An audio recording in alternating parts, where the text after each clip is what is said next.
जय श्री माता जी। आप सबका स्वागत है आज के इस सामूहिक ध्यान में। श्री माता जी को प्रणाम करेंगे और सामूहिकता में कुंडलिनी चढ़ाकर बंधन लेंगे।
तीन महामंत्रा श्री गणेश मंत्र।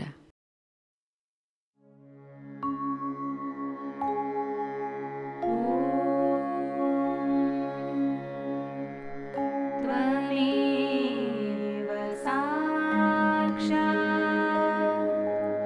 श्री महालक्ष्मी महासरस्वती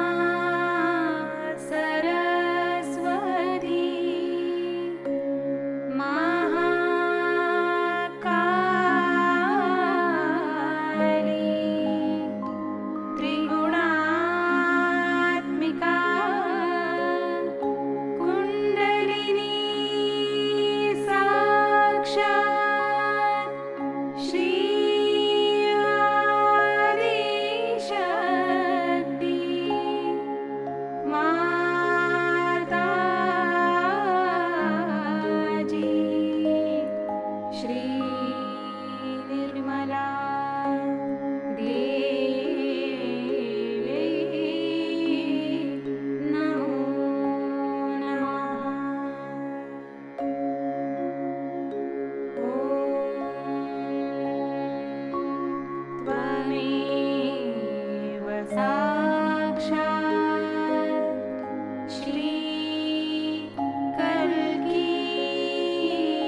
चित्त केंद्रित करेंगे अपने सहस्त्रार पर।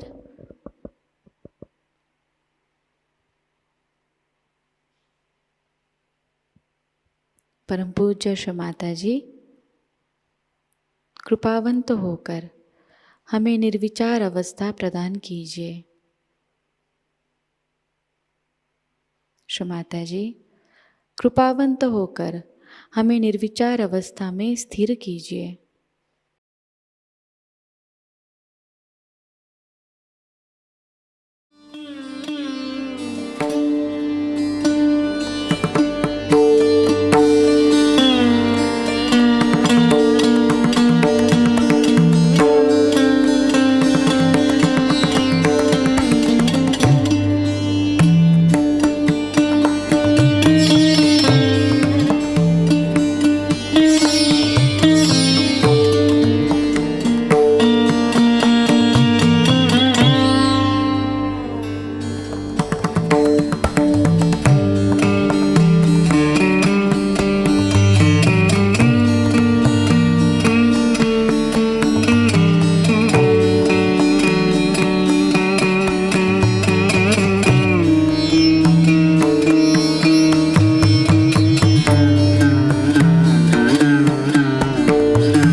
इसी अवस्था में स्थिर होकर हम श्री माताजी की अमृतवाणी को ग्रहण करेंगे। We have gathered here to do Shri Ganesha Puja.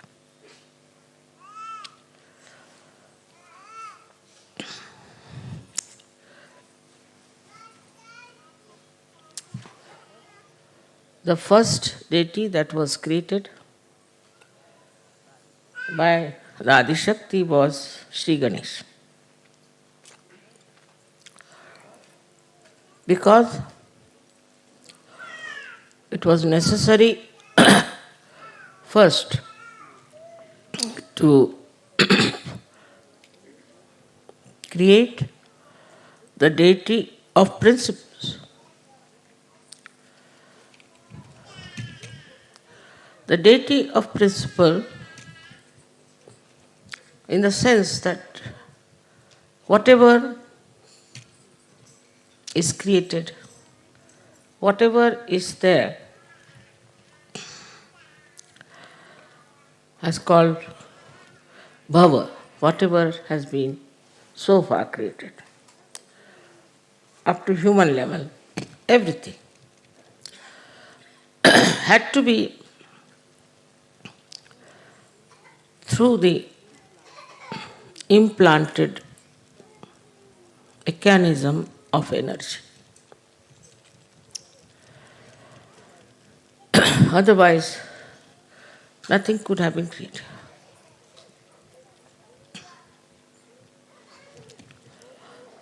If you go into the matter, say sulfur dioxide, then sulfur and oxide go on deep into it till you reach the state when it is a molecule. Then you see these atoms of sulfur and oxygen, they oscillate. They oscillate with a frequency. There are 3 types of frequencies they use. Now imagine in the molecule, think of it. In the molecule of a substance, there is an energy which is active. Now one may say that why should be in matter there is energy? One can ask a question, why there should be energy in matter?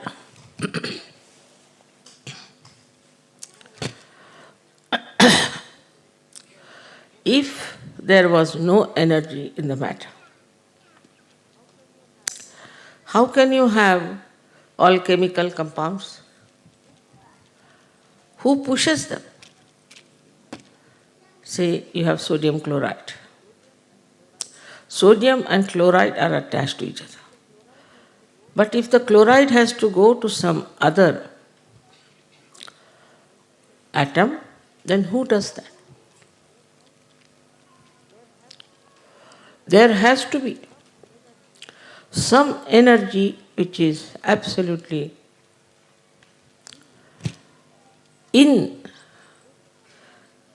built into matter. Now we may say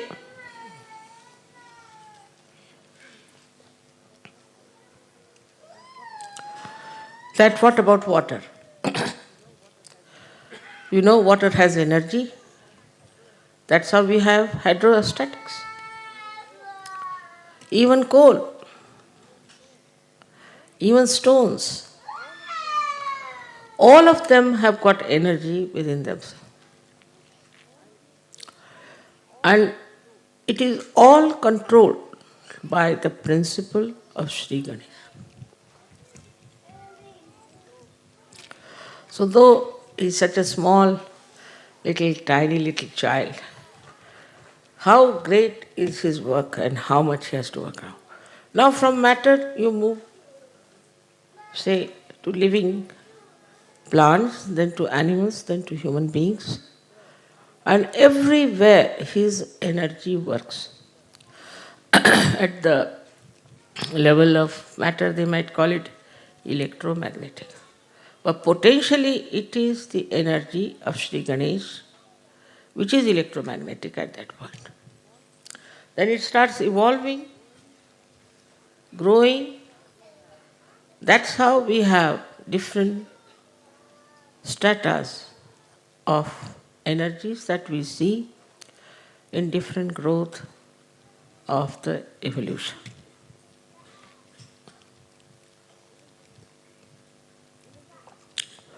In the human being, it exists, as you know, as auspiciousness, as purity, mainly the innocence. So the power of innocence is such a guiding factor. There's a difference between ignorance and innocence. If you are innocent, then to you, nothing is important except for love. For an innocent person who is not conditioned, who is not egoistical, who is not so-called mature, it is the love that it understands. It doesn't care for any wealth, any power, anything. But the love that it can feel, the pure love of a person. Innocent person has no understanding of gaining anything out of the love he receives or he gives. No sense at all. Innocence is the basis of all the dharmas. If you have no innocence, you cannot follow dharma.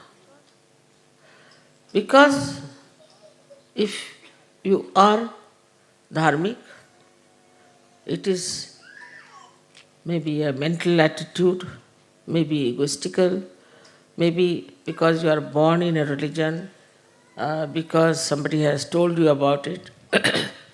It's going to be very superficial. Unless and until it is embedded in the quality of innocence, dharma has no meaning. In that state, you are dharmic. You are beyond any thinking about it, of any deductions about it, but you are dharmic. You cannot be a dharmic. You cannot be. As if the manifestation of innocence is morality. Once Shri Ganesha is awakened, I hope he has been awakened in all of you. And if you respect him, just respect him, then automatically you develop a sense of morality. I don't have to tell you. I don't have to explain to you. You just become moral. People who have seen you are quite amazed and said that, how is it that their eyes are fixed, so innocent, without any lust and greed? Is the light of Sri Ganesha from the back agya, front agya, is Jesus Christ, who is the manifestation of Sri Ganesha.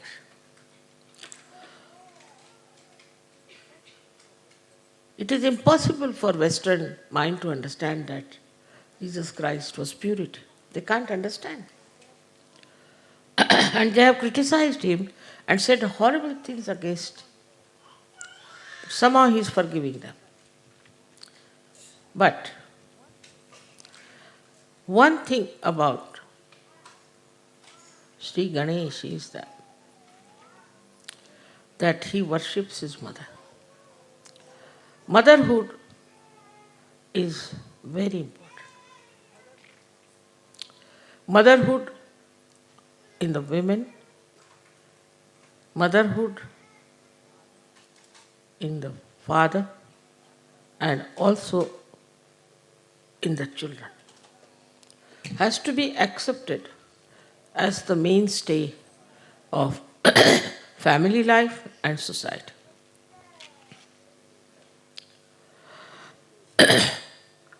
The ordinary life of a human being, very simple, innocent, simple people, revolves around the mother. It revolves. But the mothers have to be mothers. As Sri Ganesha is so much surrendered to his mother,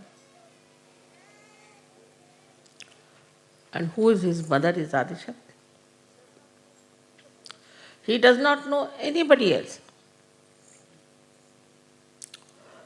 just knows his mother. This is extremely important in surgery. As we say, there is immoral human beings. They are doing immoral things. Because they are committing sin against the Adishakti. Committing sin against Ganesha, it may be forgiven. But committing sin against the Adishakti, it encompasses a very big area where we start seeing how we are committing the sin against the Adishakti, which ultimately Shri Ganesha punishes. Ultimately. Actually, the Adishakti doesn't punish anyone. The deities only punish them.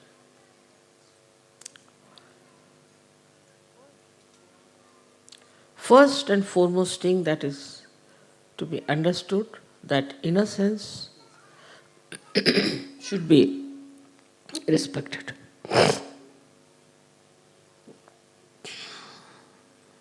Looked after, nourished, and protected.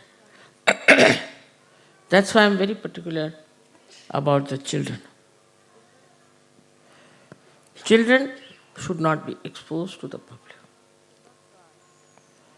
We should not try to make photographs out of our children and expose them in the newspaper or give them for advertisement or anything like that.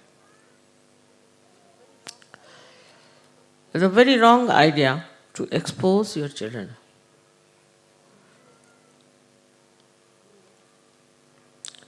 To gain some money out of them. In any way. In the smallest way also. Because we are selling the innocence. The innocence which is invaluable. Writ large on the children. Many children I know who have been advertised and all that, especially in India, have died. Also, we have to look after our children with great care. But we go to two extremes, I have seen. Some people are only worried about their own children. If anything happens to them, just get upset. That means you are respecting your child because he's your child. But if you are respecting him because he carries innocence with him, then you have to respect every child. And understand every child. What they talk, what they say, how they behave. Luckily, you all have got children now who are born realized. It's such a great thing, such a blessing. So on one side, we have to see how innocent they are and how they talk. I'll give you an example. This Wolfgang was very serious. And his wife told me that we were taking him to the hospital. So his daughter says, "Why are you taking him to the hospital? There are no Sahajogis there. How will they correct his chakras?" Innocently said the correct thing. And they couldn't do. Doctors didn't do anything. I had to cure him. Take him to mother. Why are you taking him to the hospital? They see the right point and say the right thing because they're innocent, and innocence means they have pure attention. Pure attention for anything you need. Say music, for art, for anything you have to have pure attention. And that comes through your innocence. Say a person who is an artist and who is very money oriented, say for example, a person who is doing some paintings and all that. His art cannot become eternal art, cannot. That's why we see in modern times whatever art is created, it just comes and goes. It has no eternal value. Same with the modern music that they are having. The same thing is happening. It comes and goes. And no one knows where it has disappeared. Behind it is money orientation. And that money orientation results into a kind of a creation which is not perfect. All creations which were dedicated to God in the olden times are being today very much respected, and people pay a lot of money for that. Maybe at that time the artist must have suffered. But they understood, innocent artists understood very much that if we have to express, we must truthfully do it, not to please the people, not to please anyone, but to please God. As you know that Michelangelo had a big fight with his Pope here because he couldn't tolerate nonsense that was coming from the Pope. All the artists always have been fighting, real artists. So this innocence also gives you a power of self-understanding. You know where you stand.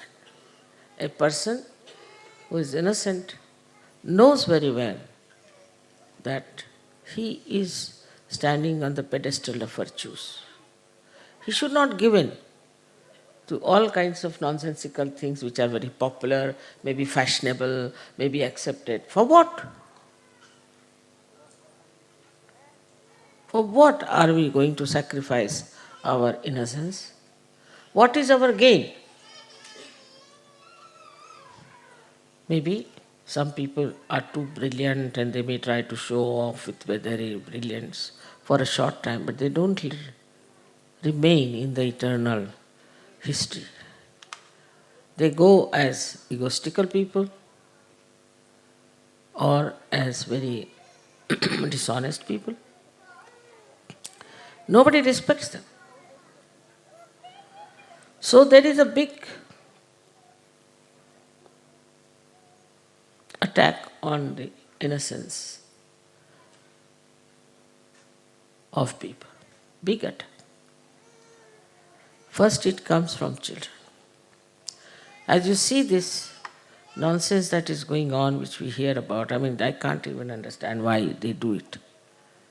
They do it on children, these funny attacks of abusers. It's just because they want to kill the innocence.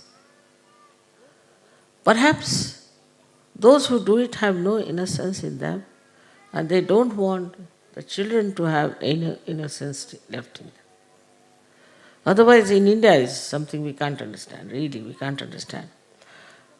But it is becoming much more prevalent, much more fashionable now, because there is definitely an attack on innocence.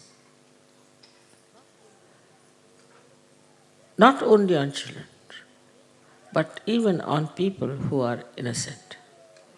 Because those who have deliberations in criminality, in all kinds of sinful act, will never try to protect innocence, never. Because juxtaposition is there. They are doing something which they think is the best. I don't know if they think that way, but I don't know what justifies their behavior like this, is to attack the innocence of children. In so many ways you will find this innocence is being attacked.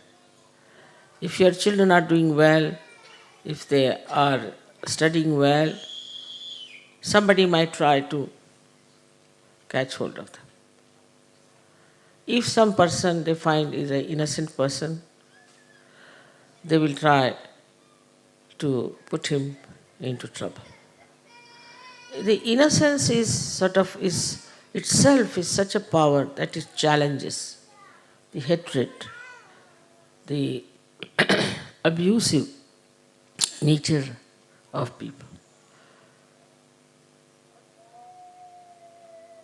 First of all, we should see that how our conditioning takes over our innocence. It makes you extremely ritualistic. Even in Sahajayoga I have seen, I have heard also, that people are extremely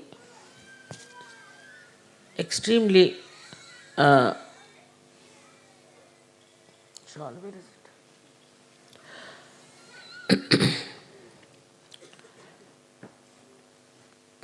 Ritualistic.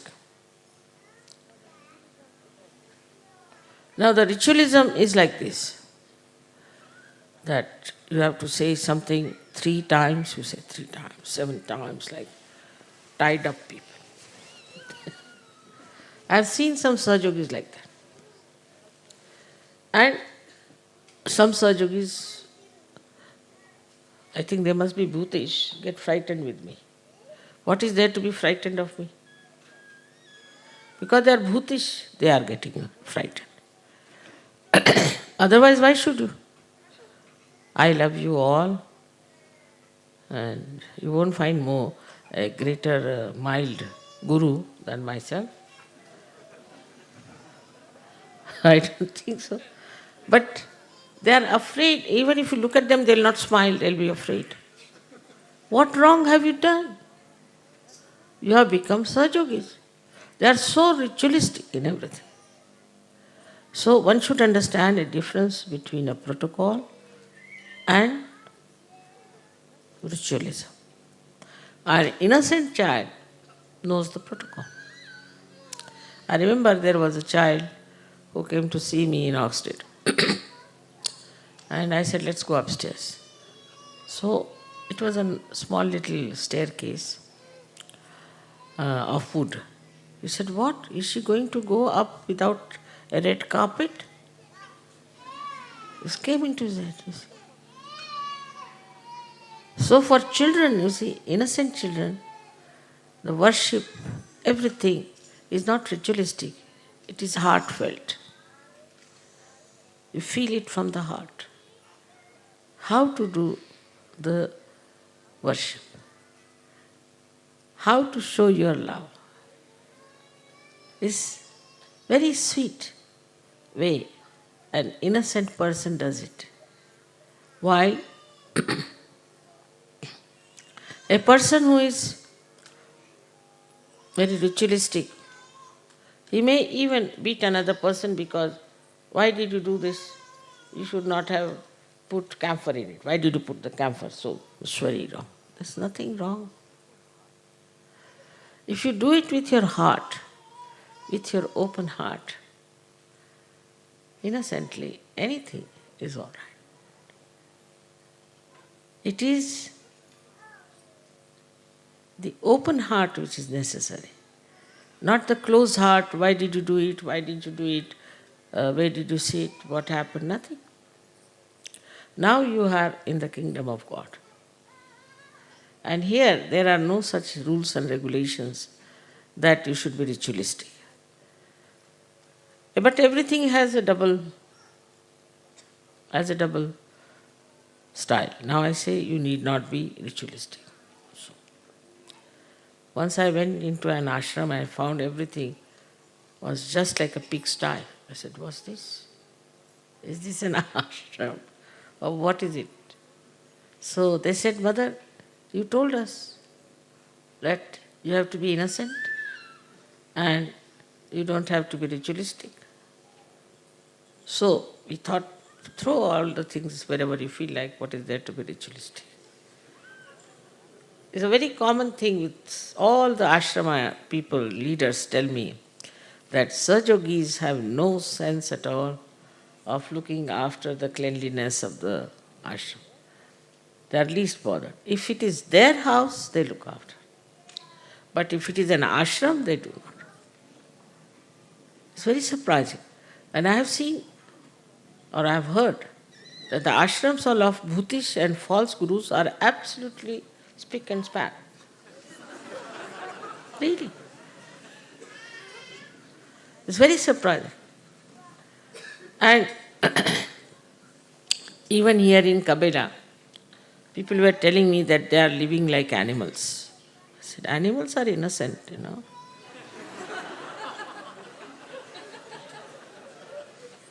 You go into a jungle now, I don't know, we are going to take you this time into a jungle.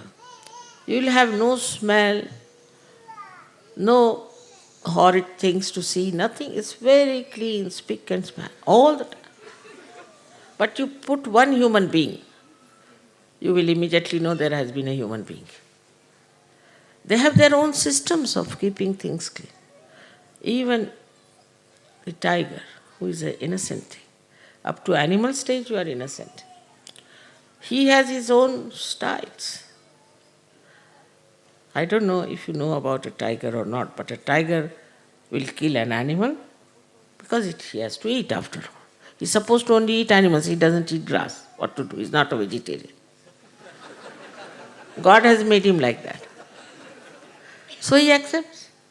Now he goes and kills the cow or anything. Then he leaves his kill there for the blood to ooze out. Nobody will touch that. Nobody. Because he is really the king, not out of fear, but a protocol. Then next day he goes, he eats, then his family eats and all that, and finished for the whole month. They come out. Then the lower animals start going there. Like you have, I don't know what you call them. Chitte kya bolte ho? I miss in English. I don't know if they have leopards. Leopards and all these animals come out. And they start eating. Then even lower and lower till the birds. Still the crow, they stay back. Last are crows. Can you imagine? Such a system there. They go all the way from Siberia to Australia. How do they manage? Think of it. What gives them direction is innocence. And the innocence is magnet. It's a magnet. So actually it's a magnet. In a human being, you do not find a magnet because it has now evolved so much, but it starts just like a magnet. So they know which is north, which is south, east and west. Even a little bee you find and put a mark on it. It goes to the place from where it has come. How does it find? Its own way. Is the innocence is like a magnet, acts like a magnet. Even in the fishes. Just imagine how fishes have direction. We don't have. Human beings can be lost. Many times I am lost with so many drivers I've had.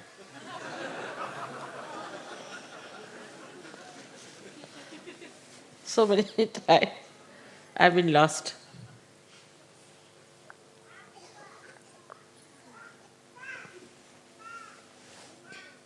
But animals never. If you take a dog and you don't want the dog, you leave him about, say, 50 miles away, he'll come back. How does he find the way? So, their qualities which are built in within them through their innocence are actually the qualities of electromagnetic force and also pranava. That is, when electromagnetic force is charged with Ganesha's principle. That's why they are so systematic. They are so clean. They are so sensible.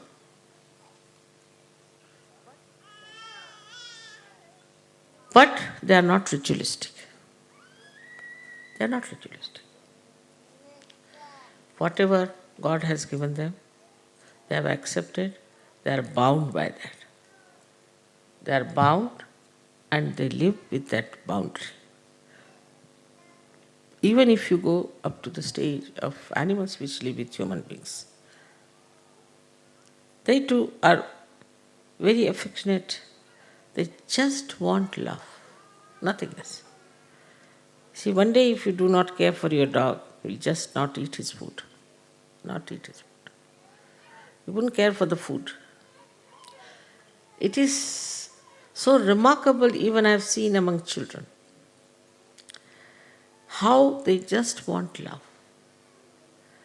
They don't accept anything else but love. But as soon as they start growing up, you see, especially in a materialistic world, then the whole materialism comes. So the second way we kill our children's innocence is putting materialistic ideas into their heads. Of course, the media is there, which is selling nowadays a teddy bear which has a birthday. Teddy bear has a birthday. Can you imagine? So everybody is buying teddy bear with a birthday. Because the parents don't want to be in the company of children. So they get some sort of a toys, this, that. One or two is all right. I put them with the toys, with the television on, now sit down. Children start becoming naturally materialistic. They start asking for things and for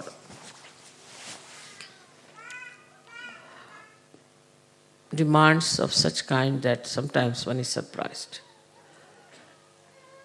You take a Western child to the market and you had it, but you take Indian children, they'll never take anything. Really, it's so difficult to make them, at least I have seen my own grandchildren and others. You take them, it's a headache to buy even another pair of shoes for them. No, but we have one, why do you want to buy another? Baba, that will go give way. No, we can come here. How?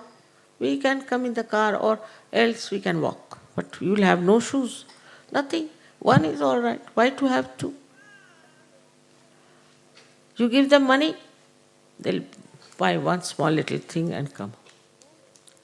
You see, it is the whole tradition of materialism which has brought this innocence to a stop. Then a child starts growing in the same materialistic way.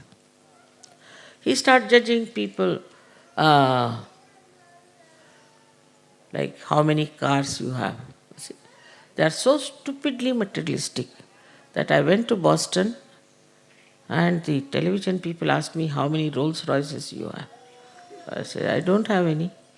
They said, we are not interested, you are not in the business.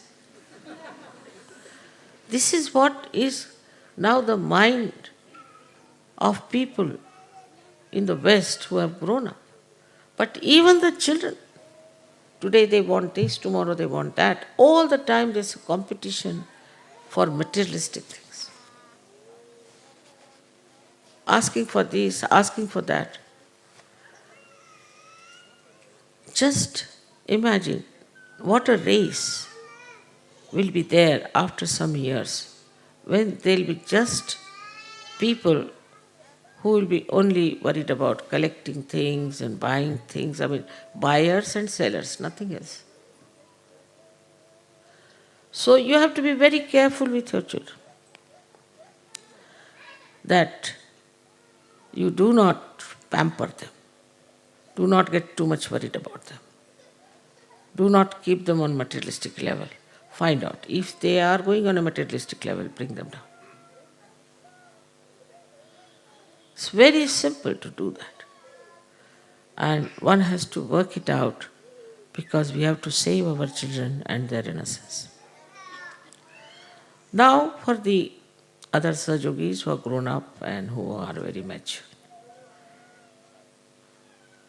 They are very innocent, I must say. I must admit that. They are very innocent compared to the society that is around, no doubt. One has to really admire the way they have become so innocent, the way they are understanding this divine music and all that is really creditable. But still, this innocence, if it is not spread, if this innocence doesn't work out, then it will rust. You will not grow. Your IQ will be less than the others, I can tell you this. They are growing in materialism, all right. Their IQ is growing in materialism. But your IQ will not grow unless and until you spread this innocence around. Now you know how to do it.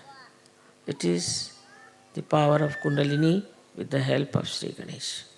He helps you at every chakra. I have written that he is the vice chancellor of every university where he has to stamp. He is at every point. But you have to understand that this has to spread. It has to become collective. It has to flow. So, to become that, what should we do ourselves? That we should try to organize programs.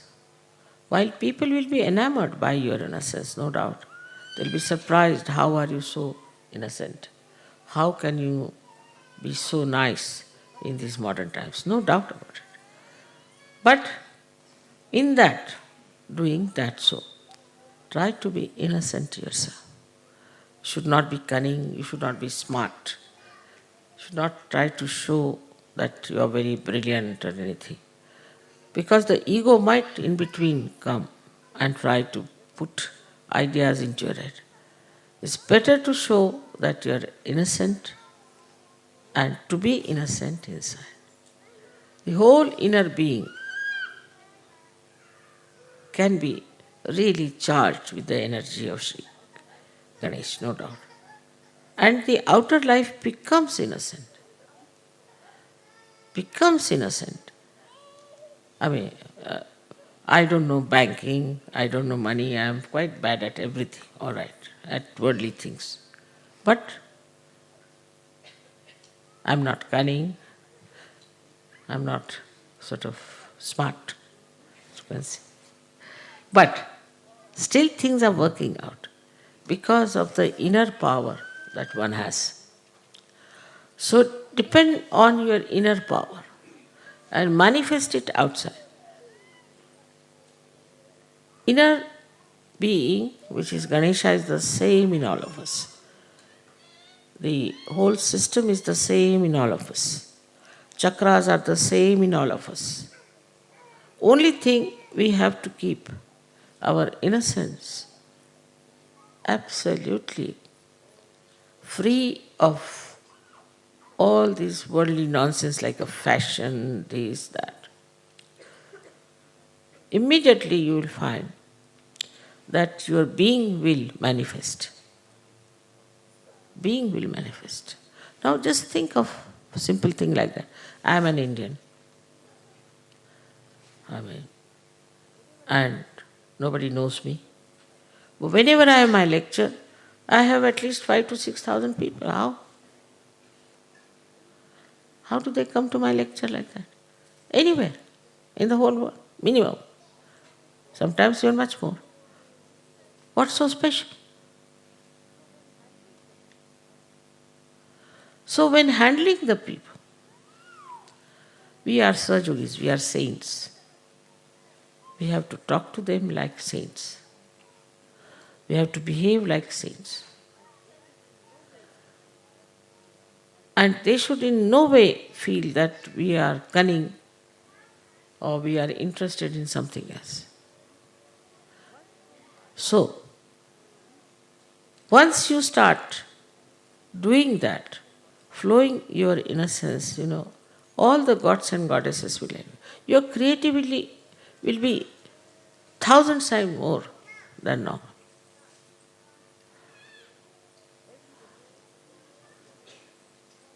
Everybody has to think how we are going to spread it. Like I was happy to know that in America, of all the places, they have got hold of the senators. Very good at it. Let us see if it works. So we have to find out all the ways and methods and all the styles which will behove a saint, not a politician or these days, of course, all the sports people are heroes. If you want to become a hero, you become a sportsman. Not like that, but like a saint. And saintliness is respected, whatever may be the situation. Whatever may be the situation. whosoever may be facing. Recently, when I was in Kiev, the leader's wife told me that, Mother, we had that old car of yours which we sold. We got so much money that we could buy a new car. Then we went to the factory to buy the new car. And they bought it. So outside the factory there's a mafia. Nowadays I think the Sicilians have reached there. So the mafia was standing outside. And they said, you have to pay so much money to us, in thousands. So they said, we have no money. Why? What do you do? This was his wife. She said, we meditate. Really? So you have no money? No. What about your children? They also meditate. She so innocently she was talking to them. They said that we saw their faces melting down. They said, all right, go. They forgot that they were supposed to get money out of that. Or they take the car. They confiscate the car or take the money. They said, all right, go. They told me this story. So, your simplicity always helps you. Your innocence always helps you. And it has such an impact, such an impact. I tell you that a personality, what we call in Sanskrit is a vigraha. Vigraha means a personality which has a coefficients. The person who is innocent has such a great coefficients that it can charm anybody. But first and foremost thing, that we have to be innocent. Not to so much worry about money, not to count everything, not to worry about food. But this is not to be done with deliberations but innocence. Where you sleep, what you do is not important to a saint. It lives the way one has to live. Because his nourishing point is innocence. And he doesn't get angry, he doesn't shout at people, nothing. Of course, at bhoots it may be that he has to shout like Christ did. But otherwise, he is a very peaceful, joyous, happy, humorous person. So today, at this puja, I would bless you with all the qualities of Sri Ganesha, except for his anger. May God bless you. इसी अवस्था में हम निशब्द ध्यान में बैठेंगे।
परम पूज्य श्री माता जी, आपकी परम कृपा में अपने निस्वार्थ भाव से, अपने विवेक से हम इस विश्व की सारी समस्याओं को समझें और उन समस्याओं का निराकरण हम पूरी तरह करें।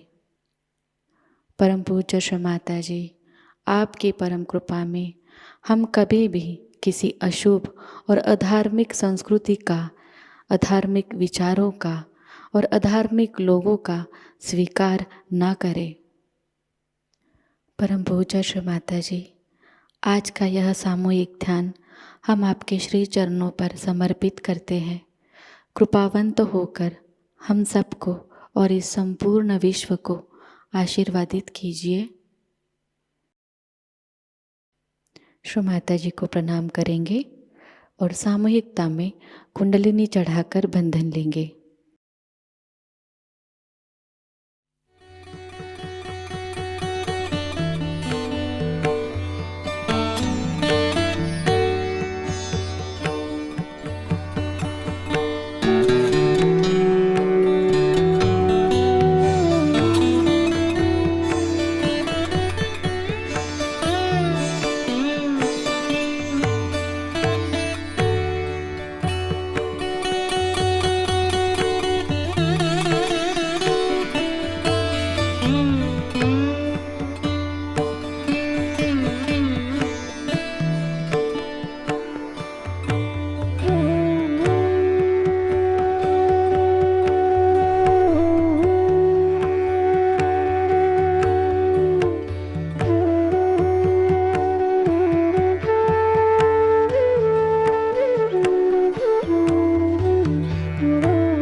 आज का यह ध्यान सत्र यही संपन्न हुआ।